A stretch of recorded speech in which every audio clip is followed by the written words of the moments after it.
Let's begin with the question. Not what you do or how you do it, but why? Why do you want to succeed? Why do you wake up early, stay up late, push through resistance, and choose the hard path when the easy one is always available? If the answer is vague, if it's because I should or because everyone else is, you will run out of fuel. Maybe not today, maybe not tomorrow, but eventually the effort becomes heavy, and without a deeper purpose behind it, hard work feels like punishment instead of progress. That's the difference between people who build something meaningful and those who burn out along the way. The difference is not talent, it's not intelligence, it's not even opportunity. The difference is that some people start with clarity, with a reason rooted so deep within them that the hard work becomes an extension of who they are. It's not forced, it's chosen. That's where self-mastery begins. Because mastering yourself isn't about control in the traditional sense. It's not about forcing yourself to do more or being robotic in your habits or never feeling tired, afraid, or unmotivated. It's about becoming clear on what you believe in and aligning your behavior with it consistently. Clarity leads to consistency, and consistency is what makes hard work powerful. Think of the people you admire most. The leaders, the artists, the athletes, the entrepreneurs. At first glance, you might think they're just more disciplined or more driven than most. But look closer. You'll notice something else. They're grounded in something. They're not working hard just to win. They're not chasing titles or applause. They're not competing to be better than someone else. They are competing to be better than themselves every day. And that starts with knowing why they do what they do. Now, here's the truth. The hard part isn't working hard. The hard part is staying connected to that why every day, especially when life doesn't cooperate, when the results aren't immediate, when your efforts feel invisible, when you feel stuck or misunderstood or behind. That's when self-mastery matters most. Because when you master yourself, you don't let the world dictate your pace, your worth, or your progress. You move from a deeper place. You're not reactive, you're intentional. But it all begins with a decision to stop chasing outcomes and start cultivating alignment. You can only do that if you're willing to get honest with yourself. Not surface level honesty, not the kind you use in job interviews when someone asks you what your weakness is and you say, I work too hard. I mean radical honesty. The kind that says, I've been playing small. The kind that says, I've been busy but not focused. The kind that admits, I'm scared and I don't know what to do next, but I'm willing to find out. That's where self-mastery lives, within the courage to look inward instead of outward. Too many people think success is something you chase, a destination, a finish line. But what if success isn't somewhere you go? What if it's something you build from the inside out? You don't build it with hacks, shortcuts, or surface-level effort. You build it with intention, with awareness, with the kind of hard work that's guided by clarity, not pressure. That's why knowing your why is the foundation of everything. Because once you know it, you can stop performing and start progressing. You can stop comparing and start growing. You stop being driven by fear of failure, and instead you're led by a sense of mission. Think about it like this. Imagine waking up every morning knowing exactly why you're doing what you're doing. Imagine that. Even on the hardest days, maybe especially on the hardest days, you can anchor yourself in something bigger than your mood, your distractions, your doubt. That's not motivation. That's identity. When your hard work is tied to your identity, it becomes a form of self-expression. It becomes meaningful. It becomes sustainable. But that only happens when you stop trying to force discipline and start building alignment. You see, when you know your why, you don't have to push yourself every day because the work pulls you. Not because it's easy, but because it's yours. You've claimed it. You've made it personal. You're not working hard to impress others. You're working hard to honor something inside of you. That's where real power comes from. And yes, the path of self-mastery is difficult. It's inconvenient. It often requires you to choose long-term fulfillment over short-term comfort. But the moment you stop expecting it to be easy and start choosing it to be meaningful, something shifts. You stop negotiating with your excuses. You stop waiting for permission. You stop relying on the world to validate your effort. Because the truth is, if you don't own your reason, someone else will give you one. And chances are, it won't be one that fulfills you. So the question isn't, are you willing to work hard? The question is, are you willing to understand yourself deeply enough to know why?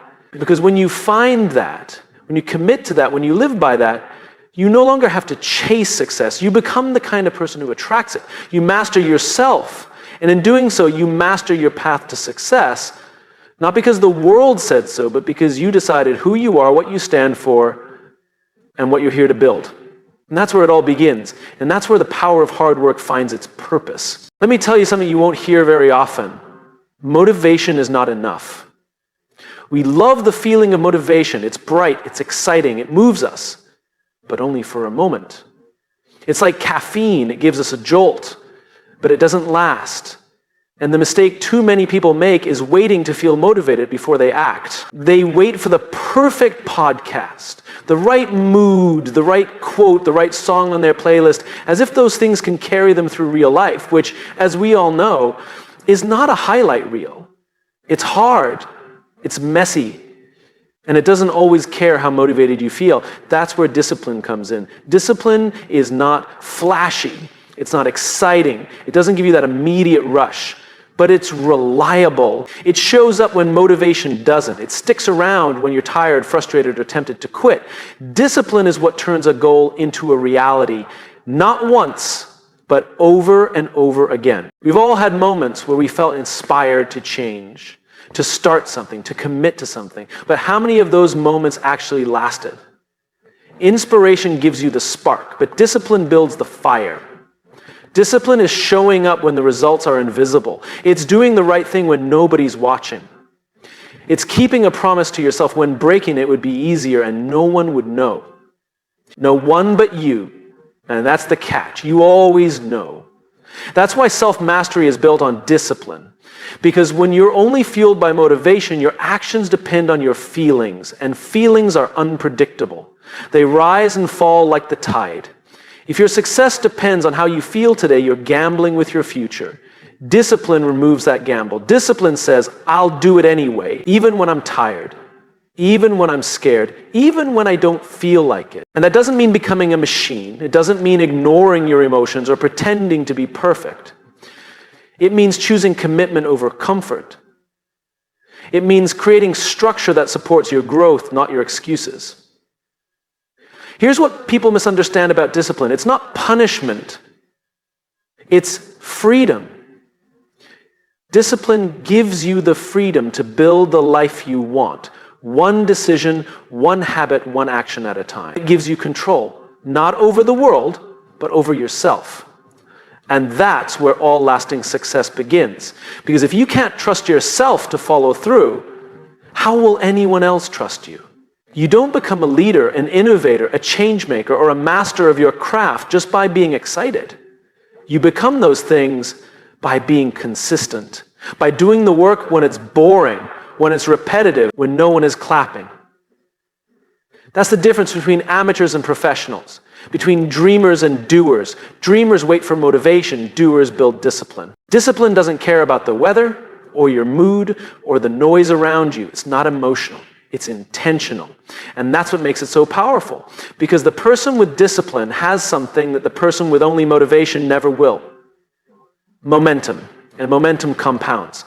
The more you act, the more you build. The more you build, the more you believe. The more you believe, the more resilient you become. And resilience is the silent partner of success. Not talent, not luck. Resilience. Think about how you build a muscle, not by lifting the heaviest weight once, but by lifting a manageable weight over and over again. It's the repetition that creates strength, not the intensity of one effort. Discipline works the same way. It's the daily reps, the early mornings, the late nights, the just 10 more minutes, the I'll do one more set, the I said I would, so I will. And what's incredible is this. The more you exercise discipline, the easier it becomes. Not because the work gets easier, but because you get stronger. You start to develop something deeper than motivation. You develop trust in yourself. Confidence in your ability to keep going. Pride, not the loud, ego-driven kind, but the quiet, internal pride that says, I'm doing the work even when no one is watching. And that pride, that trust, that self-respect, it's earned. You can't fake it. You can't post your way into it. You can only build it by living it. When you look at someone who seems like they have everything together, someone who's consistent, calm, reliable, grounded, what you're really seeing is the result of discipline. You're seeing someone who made hard choices when it would have been easier to make excuses. You're seeing someone who didn't just work hard on the outside, they mastered themselves on the inside. And here's the irony, once you have discipline, motivation starts to show up more often. Why? Because you're no longer waiting for it, you're generating progress. And progress is incredibly motivating. So stop chasing motivation. Build discipline. Because the truth is your dreams don't need you to feel inspired. They need you to show up. They need you to write when no one's reading, train when no one's watching, study when no one's testing, practice when no one's cheering. They need you to lead yourself before you ever try to lead anyone else. That's the foundation of self-mastery. That's what makes hard work effective. It's not just about doing more, it's about doing what matters repeatedly with clarity and intent. You don't need another quote on your wall, you need to keep your promises, especially the ones you make to yourself in the quiet. That's how you earn the future you want. Not with hype, with habit.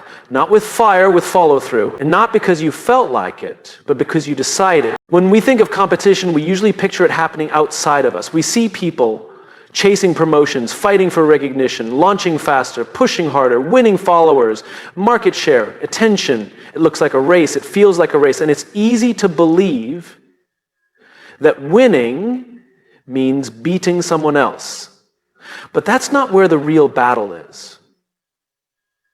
The real battle, the one that actually matters, is internal. It's not about outdoing others. It's about outgrowing who you were yesterday. Every day, you wake up with two options: stay the same or push further. And every day, there's a voice in your head that argues for both. One voice says, you've done enough, take it easy. The other whispers, there's more in you. Keep going. And what determines your trajectory, what determines your future, is not which voice is louder, it's which voice you listen to. That voice, that conversation, is the essence of self-mastery. It's the arena where hard work either begins or breaks down. Because before you ever face the world, you face yourself. And that's harder than it sounds. It's hard to admit that sometimes the thing holding you back isn't your job, your environment, your competition, or your resources.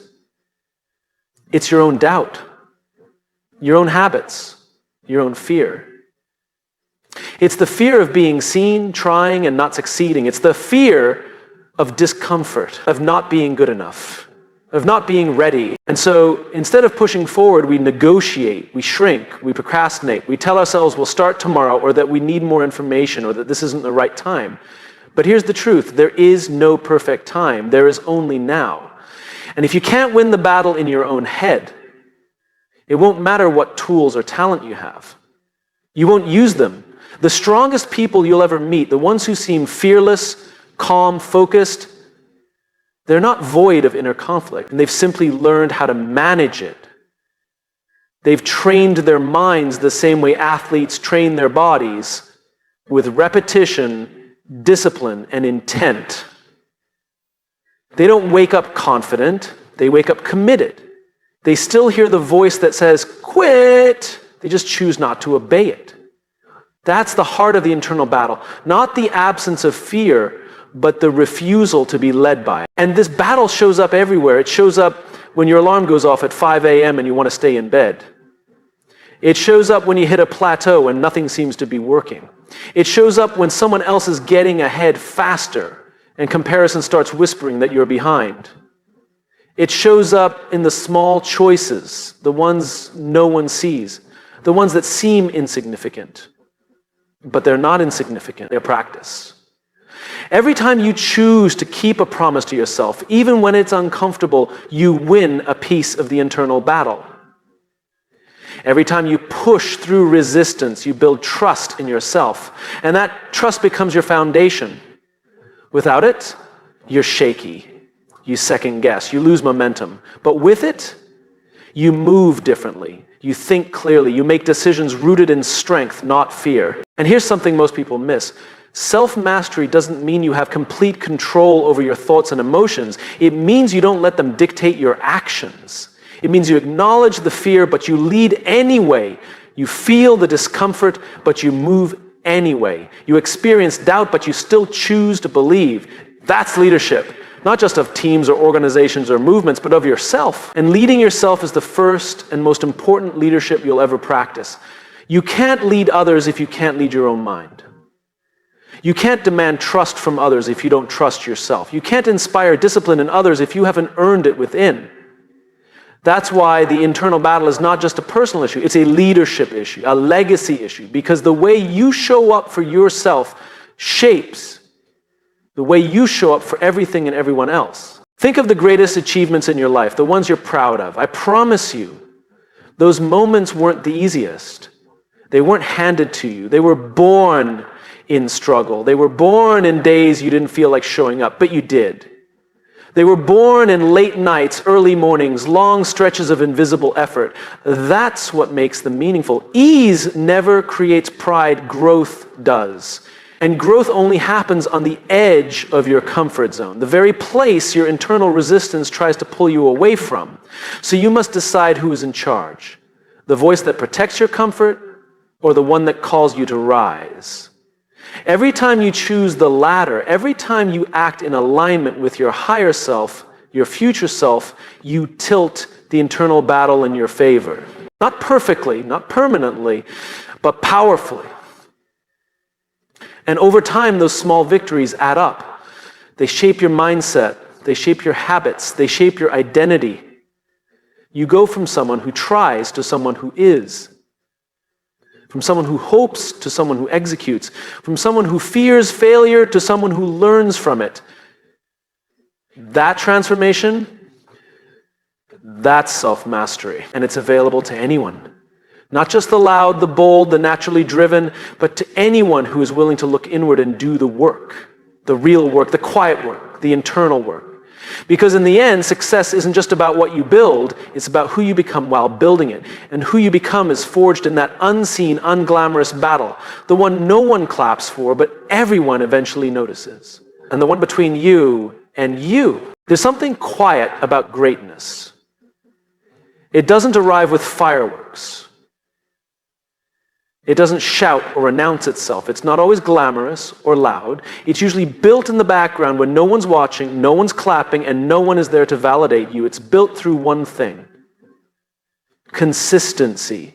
And consistency isn't exciting. It's not at first. It doesn't feel like a breakthrough. It doesn't feel like momentum. It can feel boring. It can feel small. But the truth is, consistency is the foundation of everything you admire. Everything you want to become, achieve, and experience sits on top of your ability to show up over and over again. Success isn't created in the big moments, it's created in the small ones, the ones you think don't matter. It's what you choose to do on the days when you're tired, when you're uninspired, when you wonder if this is even working. That's when character is built. Character isn't built when you feel good, it's built when you don't.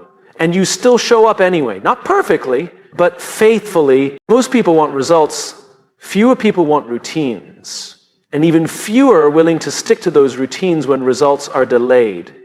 But that's where the real growth happens, in the delay. Because consistency demands patience. It demands humility.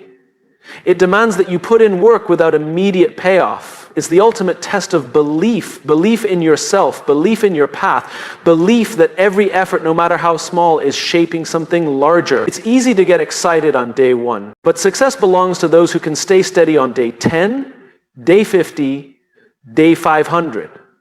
especially when no one is watching and there's no finish line in sight. That's what separates professionals from dabblers. Professionals show up regardless of their mood. They don't depend on a surge of motivation. They depend on their identity.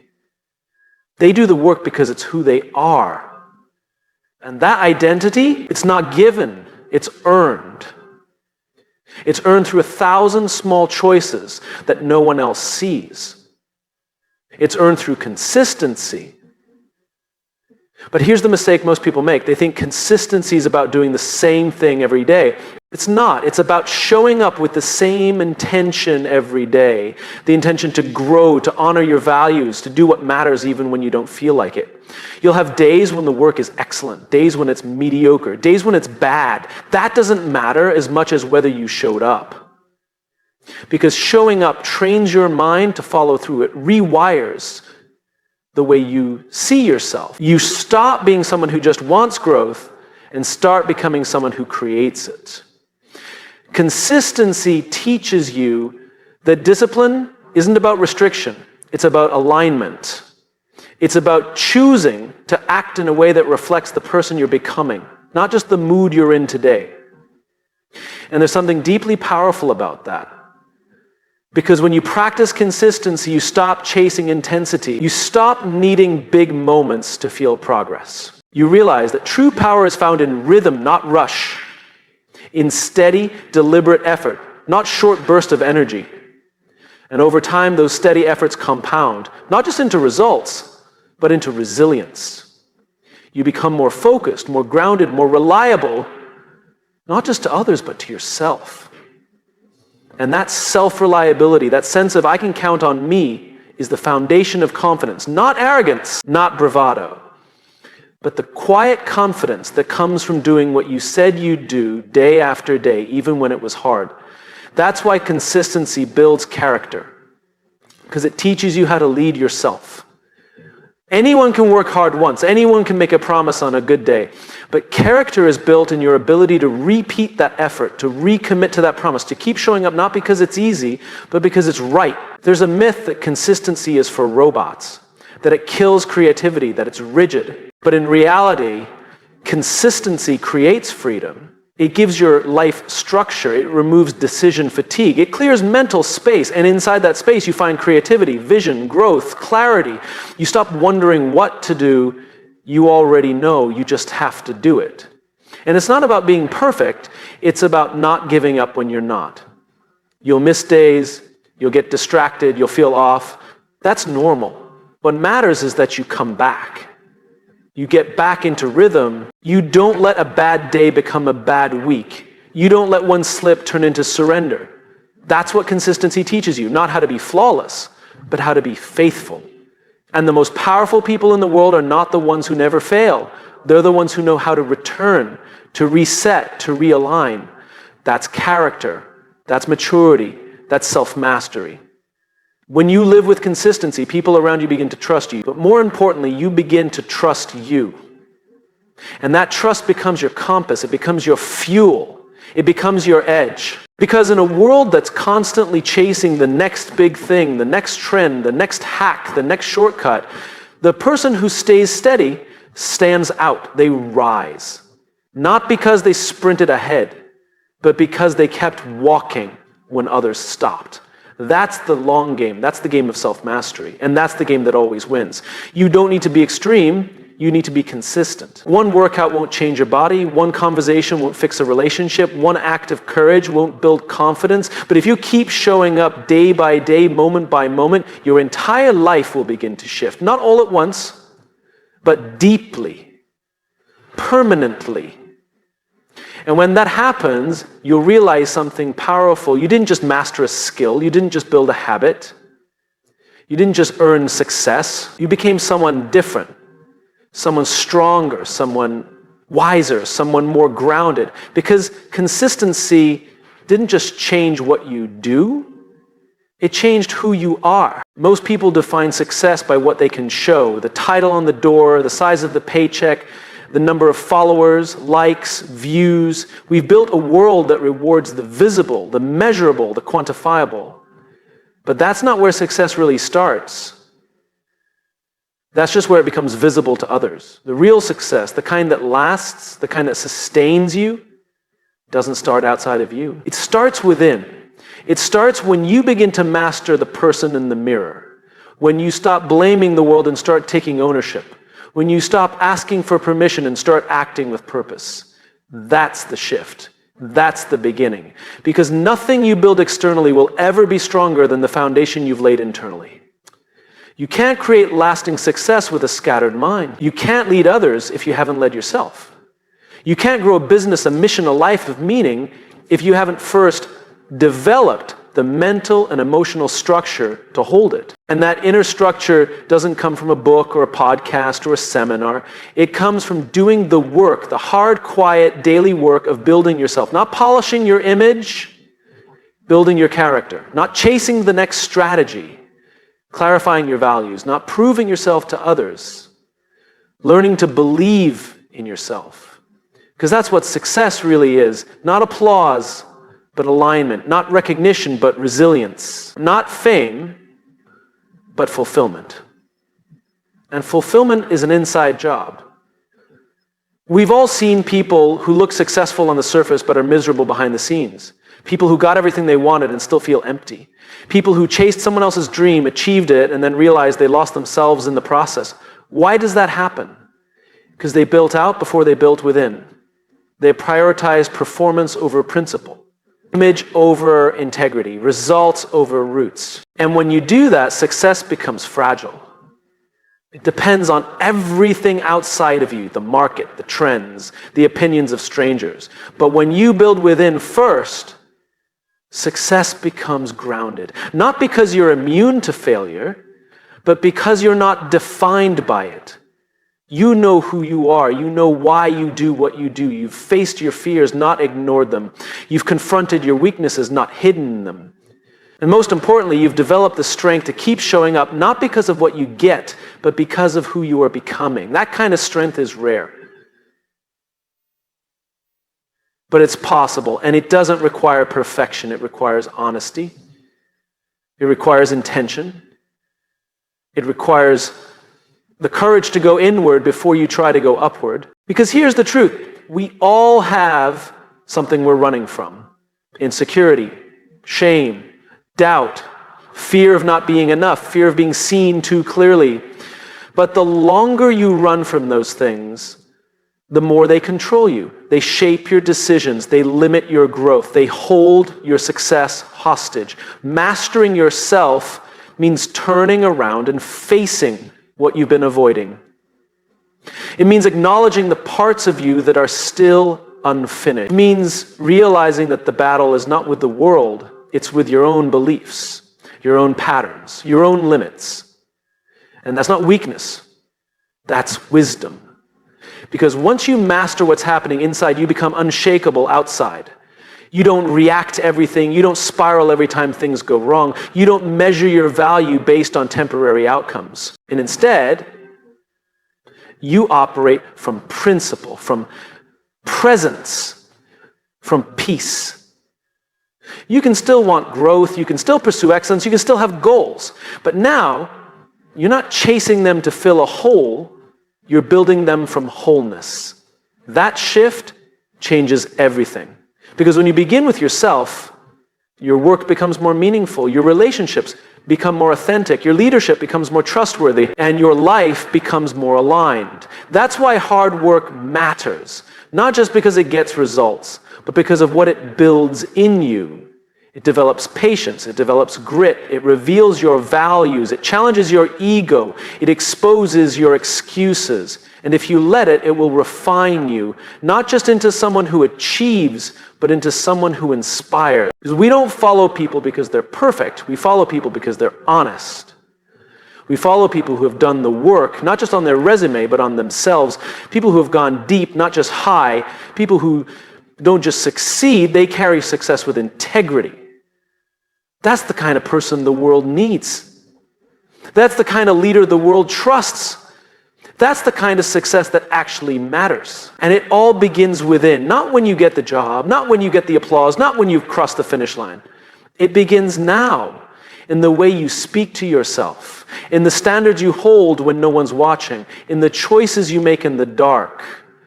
You don't rise to the level of your ambition, you rise or fall to the level of your self-mastery. So ask yourself, are you someone the future version of you will be proud of? Not because of what you earned, but because of who you became? Did you act with courage when it would have been easier to hide? Did you choose growth when it would have been easier to stay the same? Did you keep going even when no one was clapping? If the answer is yes, then you're already successful. Because the work is not just about reaching the top. It's about becoming the kind of person who can handle it and still remain grounded, generous, and real. That's the victory. That's the goal. That's what all of this is about. Not building a life that just looks good, but building a life that actually feels good. And that kind of life doesn't begin when the world sees you. It begins the moment you decide to see yourself clearly, honestly, and fully. Because once you do, everything changes. That's where success really starts, and it always starts within.